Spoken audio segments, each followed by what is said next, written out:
첫째가 산성체질입니다. 그러니까 암 환자들은 몸이 굉장히 산성이에요.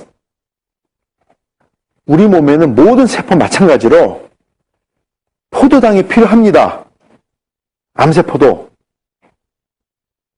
근데 한 가지 차이가 있어요. 우리 몸에 있는 건강한 세포들은 포도당, 그러니까 음식 먹으면 포도당이, 그러니까 소화돼가지고 간에서 포도당이 나온다고 했잖아요. 그 포도당을 사용을 해가지고 에너지를 만들고요. 물을 만들고요. 그 다음에 이산화탄소를 만듭니다. 숨쉬는 내쉬는 거 있죠? 이산화탄소 만들어서 제로로 가요. 흔적 없이 사라집니다. 그게 포도당이에요. 근데 암세포는 포도당을 갖다가 써가지고 이산화탄소가 바로 나오기 전 단계인 젖산에서 멈춰요. 젖산. 신김치 뭐 굉장히 시잖아요. 신맛이 젖산에서 나오는 거거든요. 그 젖산에서 멈춥니다. 그리고 세포 바깥으로 젖산을 내보내요. 젖산이 나오면서 몸 그 근처가 산성화되면은 정상세포는 작동을 못해요. 경직돼 버립니다. 그러면 포도당을 갖다가 쓰지를 못해요. 운동을 많이 하면 근육이 아파요. 그죠? 근육이 아픕니다. 그 이유는 젖산이 근육에 박혀 있어가지고 고통을 주기 때문에 아픈 거예요. 암 환자가 행동이 굉장히 싫어합니다. 몸이 불편하고 조금 움직이다 아파가지고. 그거는 암세포들이 젖산을 뿜어가지고 그거 몸의 세포들 운동하지 못하도록 경직시키기 때문에 그러는 거예요. 경직시키는 이유가 있거든요. 네, 그건 있고 다음 거고. 젖산에서 멈춥니다.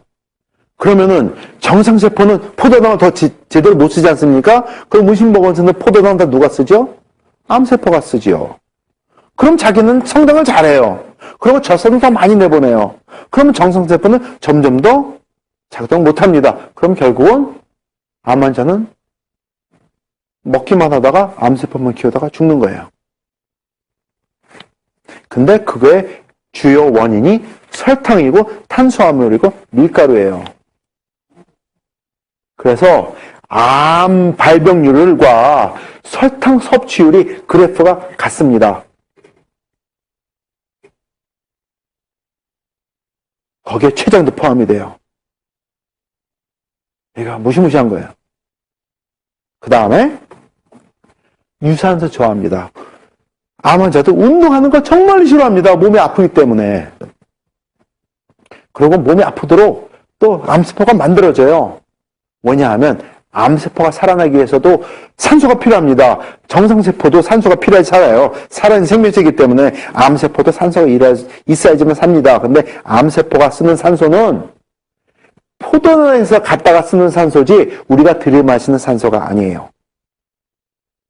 그래서 암세포는 우리가 숨을 쉬지 않습니까? 그러면 성장을 못해요. 그렇기 때문에 유산소 운동하지 못하도록 몸을 경직시켜버려요. 조금 움직여도 아프게 만들고 핑계가 거리를 만들어져가지고 움직이지 않게 만들어줍니다. 그게 암세포가 하는 거예요.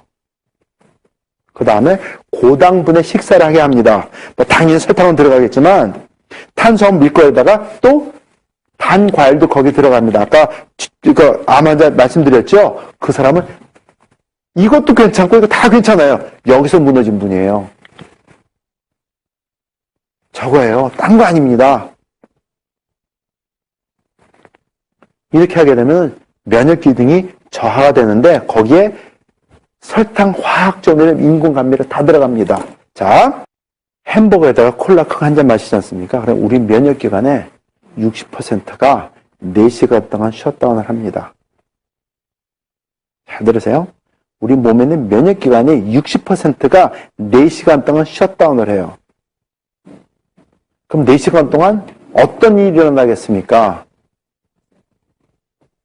엄청난 피에스타죠.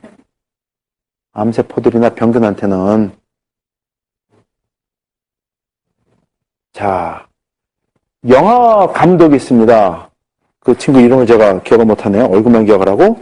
뭘 하냐면 슈퍼 사이즈 미라는 영화 들어보셨어요? 슈퍼 사이즈 미. 뭐냐면은 헐리우드 감독이 인스턴트 패스트푸드에 대한 문제를 세상 사람들 알리기 위해서 자기 스스로를 주연으로 쓰고 아침, 점심, 저녁 햄버거를 먹었어요. 콜라에다가. 아침, 점심, 저녁, 스낵, 저녁. 그리고 먹었어요. 그거 3개월을 했어요. 그 영화 찍었어요. 그러니까는, 멋있게 생기던 친구 이렇게 돼버린 거야, 3개월 안에. 개인웨이 정도가 아니에요. 그냥, what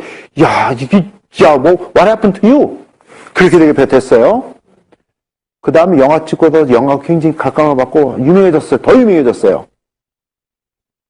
근데 문제가 여기 있어요. 몇 달 전에 공포를 한 게 있습니다. 자기가 일생에 실수도 많이 했지만 가장 큰 실수를 한 게 있대요. 절대로 하지 않았어야 될 실수를 한 게 하나 있습니다. 했는데 그거예요. 그 영화 찍은 거예요. 왜냐하면 그 영화 찍느라고 석 달 동안 먹은 것 때문에 온갖 성인병을 이 사람이 다 가지고 있는 거예요, 이제는. 근데 그걸 헤어나질 못해요. 왜냐? 그냥 메디컬, 거기 가가지고 고치려고 그러니까. 약 먹고 그렇게 해서 고치려고 그러니까. 그냥 쉽게 운동해서 고치려고 그러니까. 저한테 고쳤으면 고칠 수 있어요. 개런티. 근데 모르니까 할 수 없어요. 그 친구 고생하는 걸 써먹을 수 있죠. 자기가 한 말이 있으니까 써먹습니다. 근데 그거 아니에요. 콜라, 설탕, 화학조미료, 인공감미료 다 들어있지 않습니까? 그거 아니에요. 근데 그 친구 그거 했어요. 스투피드. 자, 그럼 이렇게 되면 암세포가 성장합니다. 암 환자가 죽기 전에는 몸이 굉장히 산성으로 변해요. 산도가 올라가게 되면은 어느 순간에 간이 작동을 못합니다. 그리고 콩팥이 작동을 멈춥니다.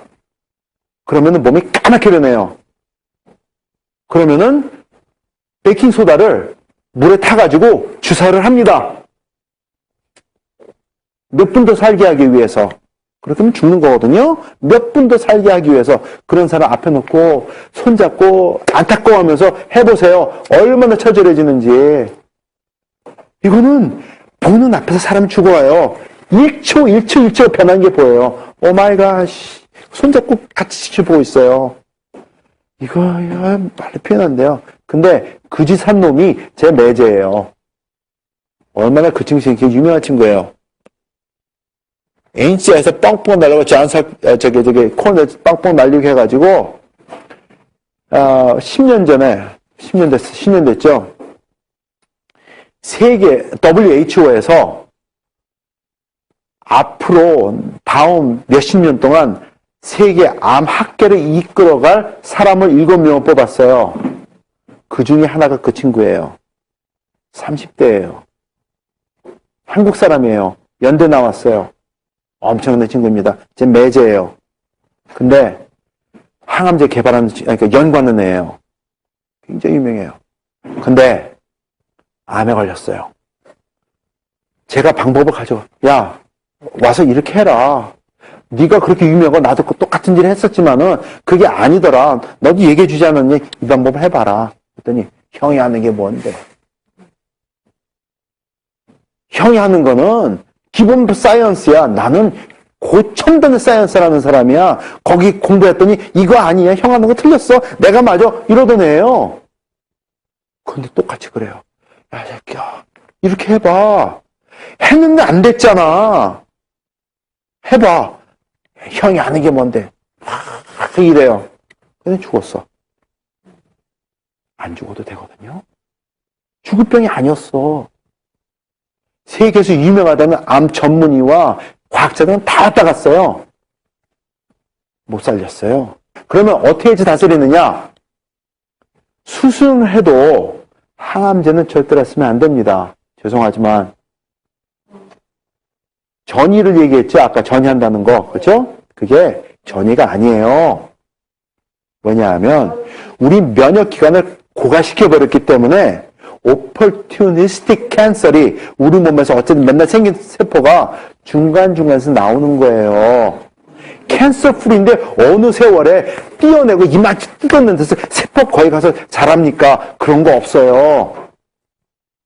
항암 치료하고 방사선 치료해가지고 면역기관이 고갈돼 버렸기 때문에 opportunistic한 암세포가 중간에 자라는데 설명할 도리가 없고 뭔가 자기네가 잘못한 걸 정당화시켜야 되기 때문에 전이고 뭐고 떠드는 거지. It does not work that way. 그건 사이언스예요. 근데 걔네들 말은 사이언스 아니에요. 억지지. 돈 벌기 위한. 의사들은 째야지 돈 벌고 약 처방해야지 돈 법니다. I don't care. 그게 화나요. 안 죽어도 될 사람이 죽어요. 고생하다가. 이건 화나. 그래서 해야 되는 게 이거예요. 암세포가 싫어하는 환경을 만들어야 됩니다. 첫 번째 해야 될 게 알칼리성 체질을 만들어야 돼요. 그게 채식 위주 식단을 하는 거고요.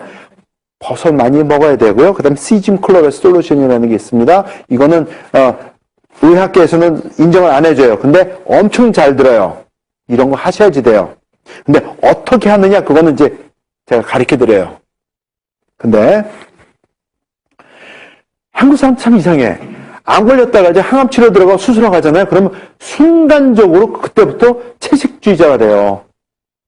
That's just stupid. stupid이에요.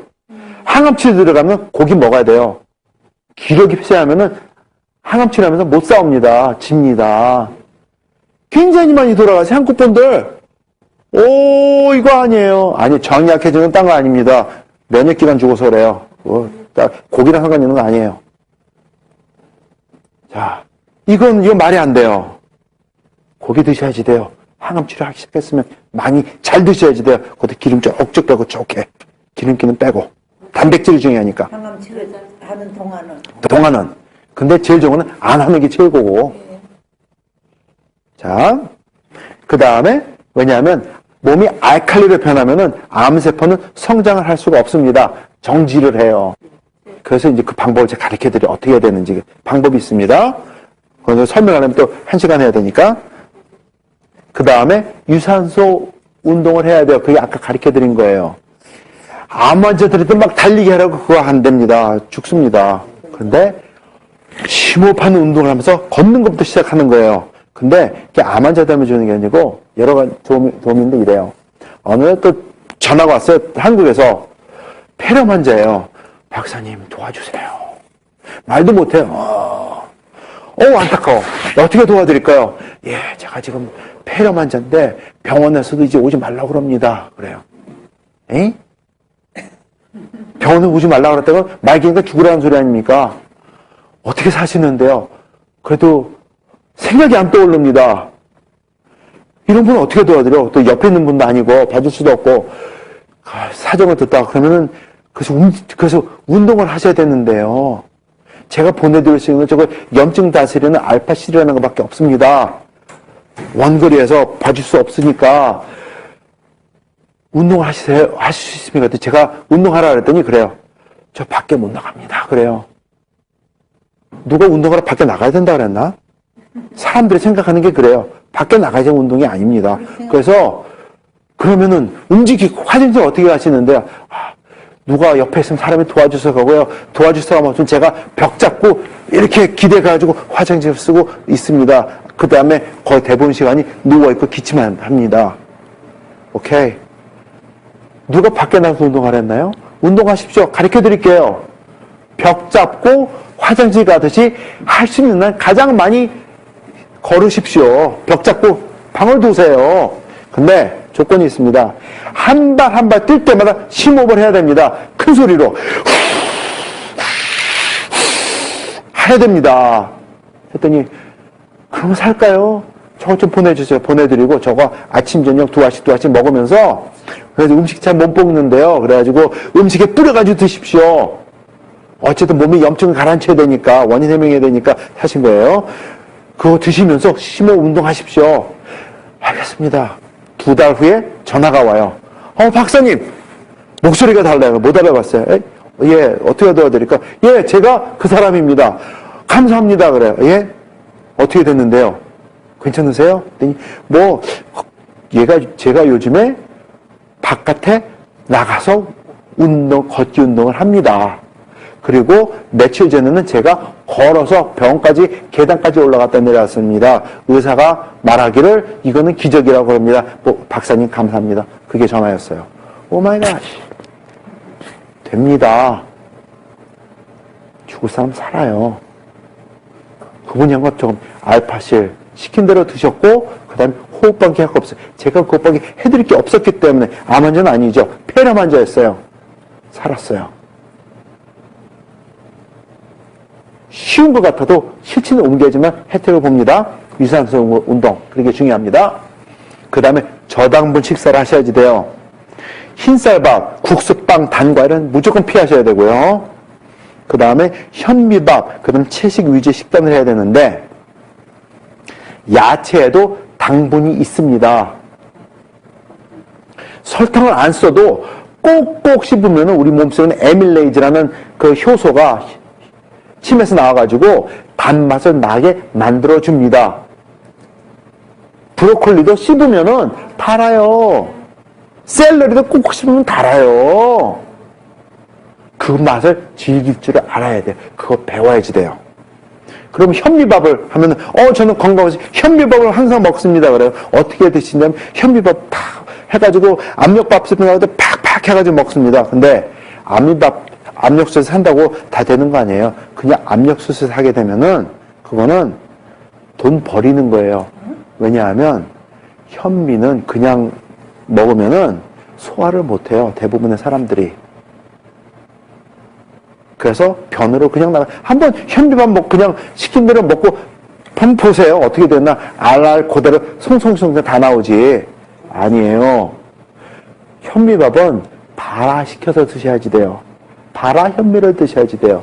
그러면 마켓에서 팔거든요. 근데 비싸요. 왜 발화 현미를 사서 먹습니까? 집에서 만들어 먹지? 가르쳐 드릴게요. 요즘에는 플라스틱 용기가 많이 나옵니다. 요만식하게. 그렇죠? 그럼 한 5개 사요.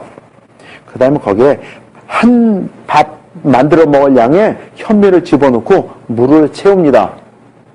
한꺼번에 5개 만드는 게 아니고 몇 개를 만들어 놓고 그 다음에 약 3, 4일 동안 냉장고에 넣었다가 발화를 시켜요. 그럼 3, 4일 정도 지나면은 발화돼가지고 꼭지 이렇게 나옵니다. 그거를 영양제 나옵니다. 그거를 물에 씻어가지고, 그러면 이제 그 발화한 그 물까지 먹어야 되는 줄 알아요. 그거는 찌린내 나고 먹는 거 아니에요. 독소가 나와서. 그건 버리고, 신선한 물에 헹궈가지고, 그거를 가지고 밥을 만들어서 드시는 거예요. 그러면은, 껍질이 부드러워지게 됐기 때문에 밥을 만들면 굉장히 쫄깃쫄깃하면 쫄깃쫄깃하지 않습니다. 약 푸석푸석하면 비슷하면서 아주 밥이 맛있게 돼요. 고소한 맛 그대로 있으면서 소화가 다 돼요. 그렇게 드시는 거예요. 그게 현미밥 드시는 방법입니다. 괜히 그냥 압력밥솥에 그냥 1시간 하면 되는 줄 알고 그거 안 돼요. 그렇게 드시면 이거도 꼭꼭 씹지 않으면 소화를 못 해요. 그래서 발화 현미를 만들어 드시면 됩니다. 그게 방법이에요. 그 다음에 그렇게 할 때 면역 기능이 강화가 됩니다. 그럼 그때부터 암을 다스리는 길에 들어서시는 거예요. 근데 이거는 말기 환자나 초기 환자나 상관이 없습니다. 모든 사람에게 포함이 됩니다. 암 걸리고 다스리고 그 성인을 다스리는 거는 언제 무엇을 어떻게 먹었느냐가 중요합니다. 언제 무엇을 어떻게 먹었느냐. 그리고 암 환자의 상태에 따라 가지고 미시간까지 오셔야지 돼요. 그래서 제가 주는 트리트먼트 아니지만 제 동료가 주는 트리트먼트를 하나 받아야 될 것들이 있어요. 몇 가지가. 근데 그거는 뭐 약 쓰고 그러는 건 아니에요. 트리트먼트 받아야 될 게 있어요. 그러면 면역기관을 순간적으로 굉장히 강화시켜줘요. 그런 방법이 있어요. 그래서 프로그램에 필요하신 분은 컨빈스를 하세요. 그리고 시킨 대로 하시면은 6개월 안에 분명히 암 다스리고 당뇨도 다스리고 할 수 있습니다. 웬만한 성인병은 다 다스릴 수 있어요. 그러니까는 그거는 이제 저 뒤에는 여기 김영천 선생님한테 말씀드리면은 도와드릴 겁니다. 그러면 제가 직접 관여해가지고 여러분을 도와드릴 거예요.